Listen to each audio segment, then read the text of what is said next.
Será que quanto mais o governo aumenta o imposto, maior é a arrecadação? Você já parou para pensar que tributação demais pode até fazer a receita do governo cair? Como acontece com o remédio e o veneno, o problema dos impostos muitas vezes pode estar na dose. No programa de hoje a gente pegou o exemplo concreto de um país que resolveu cortar impostos para crescer. Será que deu certo? O resultado é o que você confere no Cafeína.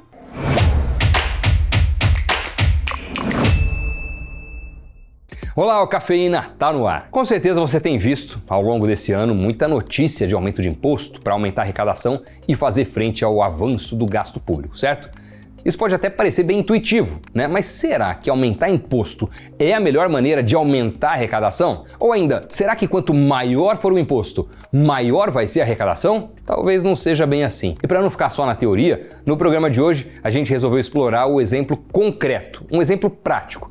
O caso de um país que resolveu ir pelo caminho oposto, reduzir drasticamente o imposto e o gasto do governo. Qual você acha que foi o resultado? É o que a gente vai entender a partir de agora. O país em questão é a Irlanda. Tá, mas pode falar, vai comparar o Brasil com a Irlanda? Mas calma, vamos ver os números. O país, historicamente, era muito protecionista, tendo desde a sua independência, em 1921, tomado decisões como estatizar empresas e adotar regulações fortes em várias frentes. Tudo isso com aquele discurso bem recorrente de proteger as pessoas, em especial os mais pobres, contra a exploração e por aí vai. Discurso que, inclusive, é mais forte em países que foram colônias. Só que as coisas começaram a mudar na década de 80, quando eles passaram por uma série de reformas diminuindo o peso do Estado tanto para as pessoas físicas quanto para as empresas. As crises dos anos 70 foram duras com a Irlanda. Vale a gente lembrar que nesses anos aconteceu a crise do petróleo de 73, que foi seguida de uma recessão mundial, e depois uma nova crise do petróleo em 1979. O país passou por um mix de inflação alta, desemprego elevado, aumento da dívida pública e tentou combater todos eles de forma heterodoxa, aumentando a carga tributária, aumentando os gastos públicos. Aquela teoria meio keynesiana. Não deu muito certo. As coisas foram piorando.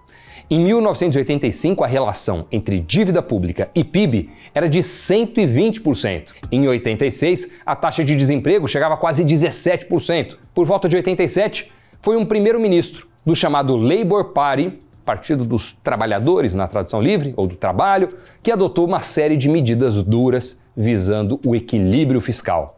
Seu nome era Charles Haughey. O que eles fizeram então? No primeiro momento, lançaram o Programme for National Recovery, Programa para a Recuperação Nacional, que focava em decisões centralizadas sobre salário e taxação. Mais do que isso, o país traçou um pacto social que se estende até hoje e que avança na modernização da sua economia. Foi muito responsável por ela. Em 95, quando o Índice de Liberdade Econômica foi criado, a Irlanda ocupava o 20º lugar de 101 países. Agora, em 2023, ela ficou em 3º lugar de 176 países. O Brasil, em 1995, ocupava a posição de número 73. Agora, está na posição de número 127. Ou seja, caminhos econômicos e resultados bem dissonantes, opostos, tanto as decisões econômicas quanto os resultados. Em 28 anos, a Irlanda melhorou do 20º para o 3º lugar. O Brasil piorou da posição 73 para 127. Onde será que as medidas deram mais certo? E quais foram as principais mudanças aplicadas na Irlanda, então? Olha, basicamente, eles cortaram gastos públicos, diminuíram impostos, estimularam o setor privado e reduziram as regulações. Foram várias as reformas. Administrativa, ajuste salarial no setor público, alinhando a remuneração e os benefícios com os do setor privado. Tributária, diminuição das alíquotas para indivíduos e para as empresas. Trabalhista, flexibilização das leis trabalhistas, o que baixou o desemprego de 18% em 87 para 4% em 2002. Empresarial, com aprimoramento do ambiente corporativo, incentivando o empreendedorismo, os investimentos. Gestão com base em austeridade, enxugamento do setor público, cortando gastos governamentais e dívida pública, de 110% na década de 80 para 22% em 2008. Entre 1987 e 88, o país cortou o funcionalismo público em 10%. 8 dos 10 itens do orçamento, que incluem setores como saúde e educação, de 87 a 89, viram seus gastos recuando. Nos impostos, as alíquotas para as empresas manufatureiras e estrangeiras caiu para 12,5%, o que vigora até hoje e ainda é uma das menores alíquotas do mundo. Tudo isso deu resultado. A Irlanda, desde então, ficou conhecida como o Tigre Celta, uma referência aos tigres asiáticos. De 96 a 2023, a média de crescimento do PIB irlandês foi de cerca de 6% ao ano, em média. Isso que o país ainda teve alguns problemas na crise de 2008, com a economia recuando 4,5% em 2008 e 5,10% em 2009. Olha só o gráfico do Produto Interno Bruto da Irlanda de 71 até agora. Recuo forte mesmo só nesses 2 anos. Para comparar, olha agora o gráfico do PIB do Brasil no mesmo período, de 71 para cá. Enquanto o da Irlanda oscila muito, entre 5% e 10% de alta, o do Brasil está mais concentrado entre 0% e 5% de crescimento do PIB.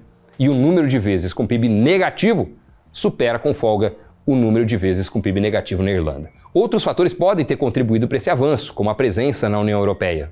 Mas não há dúvida de que a reforma ou as reformas que eu citei fizeram boa parte do papel, se não a maior parte. A arrecadação ficou forte mesmo cortando impostos, porque esse ajuste fez com que a economia melhorasse. E foi esse avanço, essa melhora na economia, que levou ao aumento na arrecadação. Os cortes de impostos e as flexibilizações atraíram várias empresas grandes, inclusive para a Irlanda. Mais empresa, mais emprego, mais remuneração para a população, mais consumo, mais demanda, maior necessidade de novas empresas e mais serviços, expansão da economia. Ao mesmo tempo, com impostos menores sobre o consumo, as pessoas que também já estavam com mais emprego, com remunerações melhores, acabaram comprando mais, o que proporcionou um aquecimento adicional para a economia, um incentivo a mais para empreender, para abrir negócio.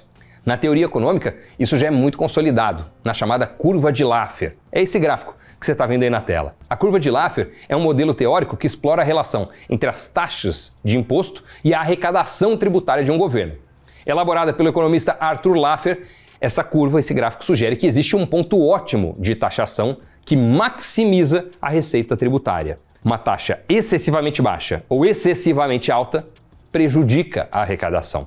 O eixo horizontal que você está vendo no gráfico é o eixo do imposto. O eixo vertical é o da arrecadação do governo. Quando o imposto é zero, ali no vértice do gráfico, a receita com arrecadação, obviamente, também é zero. Mas quando a taxa de imposto é 100%, a receita também é zero. Porque ninguém tem incentivo nenhum para trabalhar e produzir se todo o dinheiro que você produzir, se tudo que você ganhar com seu salário, for imposto, for para o governo, né? Então, entre esses dois extremos, existe um ponto onde a arrecadação é máxima. É o ponto mais alto desse gráfico. No contexto irlandês, a redução das taxas e a flexibilização do mercado de trabalho, das regulações e etc., moveu o país na direção desse ponto de arrecadação máxima na curva de Laffer.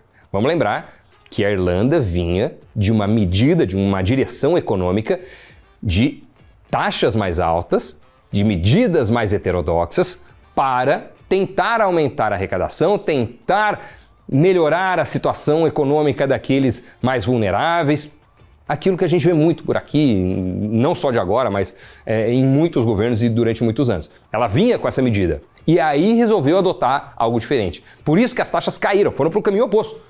Taxas mais baixas do que aquelas que vigoravam acabaram incentivando a atividade econômica, o que, por sua vez, fez aumentar a atividade do país, das empresas e, consequentemente, a arrecadação tributária. Todo aquele ciclo que eu comentei de mais empresas, mais emprego, mais renda, maior demanda, que traz mais empresas e etc. Tudo isso fez a economia como um todo se aquecer, gerar mais dinheiro, mais produtos, mais serviços, e, consequentemente, a arrecadação cresceu, mesmo que a taxa tivesse caído. Ou, melhor até, cresceu em função da redução da taxa. É algo bem interessante e que, com todas as ressalvas que a gente possa fazer sobre a diferença dos países, do Brasil e dos Estados Unidos, pode fazer, do Brasil e Estados Unidos, do Brasil e da Irlanda, só errei o continente, mas com todas as ressalvas que a gente possa fazer entre Brasil e Irlanda, e ok, são pertinentes, etc., é uma comparação que eu acho que vale ser mencionada, e que traz ensinamentos importantes sobre estratégia de condução econômica, algo muito diferente da direção que tem sido adotada por aqui. Com tudo que foi dito, Olha o gráfico que mostra a evolução da receita do governo da Irlanda dos anos 70 até agora.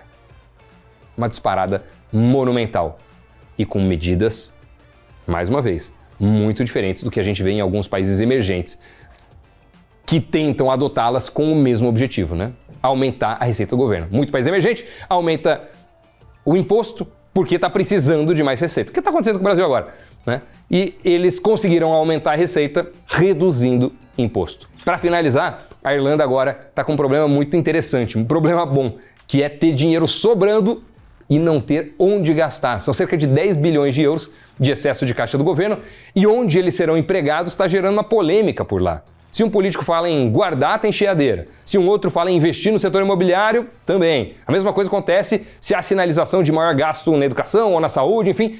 Tá difícil achar prioridade para colocar esses 10 bi. Olha que problema de um país que não era, mas ficou rico.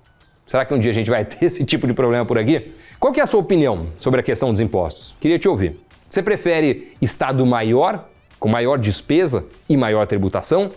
Ou menor, mais enxuto e com menos tributos? Qual dessas duas alternativas, na sua visão, dá o melhor resultado para a sociedade? É um assunto controverso, assunto polêmico. Eu trouxe aqui um exemplo, mas eu quero saber o que você acha. Comenta aí nesse vídeo. Vou dar uma olhada qual é a opinião de vocês. Muito obrigado por chegar até o finalzinho, pronto, do Cafeína. E a gente se encontra no próximo programa. Tchau!